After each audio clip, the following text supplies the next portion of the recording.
Last week, the chairperson of the Economic and Financial Crimes Commission, Ola Olukoyede, ordered the arrest of 2 officers of the commission for alleged misconduct during an operation at a hotel in Lagos. The 2 EFCC officers were seen in a viral video clip assaulting a woman during the operation at a regional hotel in Ojo, Lagos.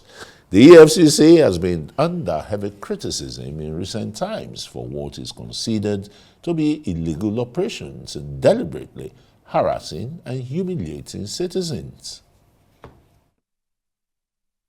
Arise analyst and director Abuja School of Social and Political Thought is here to look at its developing story. Very warm welcome. Thank you, Chris.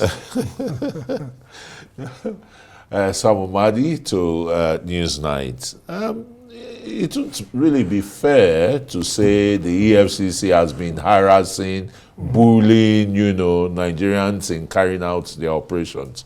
That's probably just one, bad egg wanting to spoil the whole bunch or crate, you would say. And the chairman has intervened, Yeah, sure. I wouldn't say so really, because just last month, there was an incident in Ekiti. There have been several incidents. Yeah. So, in Akure too. Akure. Yeah. So the chairman has intervened, which makes it. But again, the question is, even before this new chairman, during the old era, we also saw significant violations. Again, if you have watched, the key point is look at EFCC designed as a special intervention agency to deal with intelligence investigations. But there's some kind of swashbuckling military air that some of the operatives have. Before now, not under his watch, but before now, we've seen cases where persons are alleged and brought to the station, they keep you away.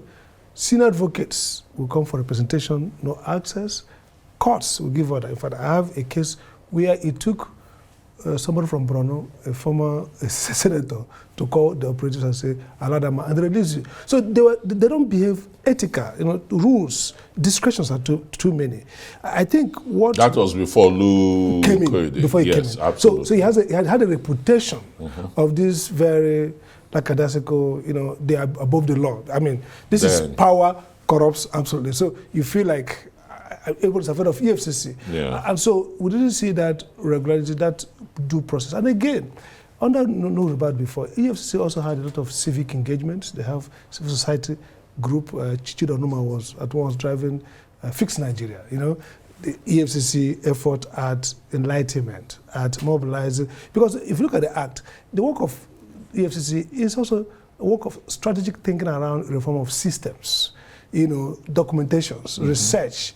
It's not just, swashbuckling, breaking doors and handcuffing young people. No, it has to do with understanding how corruption works, how to cut off the incentive structures that support corruption. So what we are seeing is that maybe the new chairman, in this drive to create some sanity and make it professional and efficient, has to also think around culture change, holistic, not just the rules should have to be redrawn, defining a new service orientation. Rules should be clear, no excess of powers should be coordinated. You have to document. It must be exercised within the law. And then you have to document processes you use. So if you are going to investigate, everything that has to be documented. And then they should also allow the public to interdict them. So don't just do internal discipline. The police say, okay, we're done, or the room trial. No, after the room trial, if you're found guilty, you're dismissed and you are charged to court. But that's what happens. The civil component is not done. Elsewhere in the US, for example, look at the way they try police officers who commit this. It's public trial. The idea is to subordinate you to civic control. When somebody abuses you and you are a person in court witnessing that process, that's a closure. Dr. Sam, the eternal process must take place first. You do not just, a military personnel commits, they have their rules. You don't just throw him to... Let me tell you, when I came up from the US, the first job I did was to advise the police service under a Hindoro. And I said, those internal processes have to be made public. The idea here is not just to, sanction a police officer, is to orchestrate civic control. All right. It's a symbolic thing, so that they know that, look, they're dealing with the public, and the public has the right to protect it.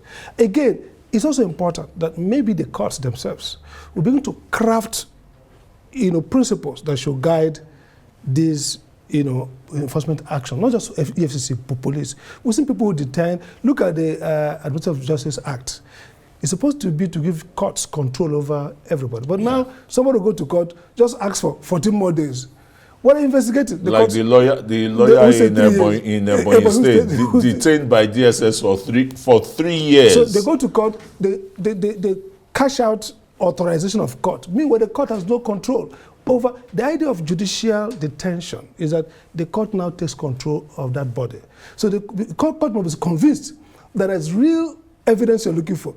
By the way, if you're not yet have evidence, why not release the person? I mean, why even go and arrest the person? It's the application of judicial control to allow somebody to come to you and say, we need 20 days to find evidence for a man why the man is behind bars. So the jurisprudence of it is faulty. And so what I'm saying that you are justifying why the former governor of Kogi State is probably still in hiding now. No, but the point is that he has not been detained. He has to answer a charge. He's in personal detention now. Well, that's also impunity. Nobody knows his whereabouts.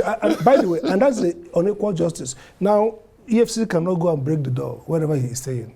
But allegations that are not even credible. Look at the stories around students who are hostels. I mean, it's not just the fact of violation of human rights. It's also the fact of the lawlessness, the optics. The optics does not speak about law enforcement. It speaks about hooliganism and almost banditry. You break into midnight, people are scattered everywhere, and then you go and destroy CCTV. By the way, in the US elsewhere, police carry body camera. The idea is accountability. So when you destroy CCTV, your own camera should record it. So how do we know that you've not committed murder? You want to tell us we didn't do anything. The reason why you have CCTV, and if you should even carry the camera, so that we can play back the process. I know that, look, you've done the right thing. So I think that the EFCC needs to recover their mission back. The service would use this opportunity to, kind of reorganize, reorientate its personnel, particularly those in operations. Exactly, and then the notion that maybe we should rethink this idea of police, even if the police officers move from police to EFCC, they should be like two different cultures. They're not necessarily there to, do mopo work. I mean, there are opportunities for restiveness. You send mopo people to quench a riot. Those are different. But when you're EFCC, you're dealing with it's white-collar crime. It's about economic financial crime. You saw the inspector sent on the special duties to Lagos, and you saw the decrepit apartment he was given. Well, he's already in Abuja to face the Inspector General of Police, yes. Along with the admin officer. Yes. So what I'm saying, this is like elite agents. This is more like civil service, civil paramilitary, civil. It's dealing with intelligence, data crunching. By the way, the level of white crime going on, forget Yahoo around the system. So I think they need to perhaps look back at their personnel, do a lot of training, and then develop credible, actionable manual that guides, so that when somebody is brought before the EFCC, there are clear process for bail. Also, huge corruption. Maybe not now. In the past, I don't know how much I do with that. The EFCC officers themselves have become the main drivers of this corruption. Of this corruption. And so, if you are rich, you get off. If you are poor, you are trapped. So I think that this is a teachable moment that the new chairman can now leverage, not just to prosecute and investigate and prosecute those who are these guys if they are guilty, but also to look at the system and say, how do we become a real anti-corruption agency, in the eyes of the public. A normal anti-crime. This is not anti-crime unit. This is anti-corruption. And if you look at when Kenya Rapama appointed Gitongo, who was a journalist, a well-known journalist who had reputation for anti-corruption, he understood that corruption is a unique kind of crime. It's not the normal crime. Somebody went and killed somebody, shot that, and not criminals with bullets. This is something sophisticated and need to be tracked as well. So we need to retrain these guys, create manuals that are actionable so that we know what EFC can do, what cannot do. So you don't use that EFC corridor and then, because they're damaging the credibility. And once you damage the credibility of an anti-corruption agency, it becomes ineffective and toothless.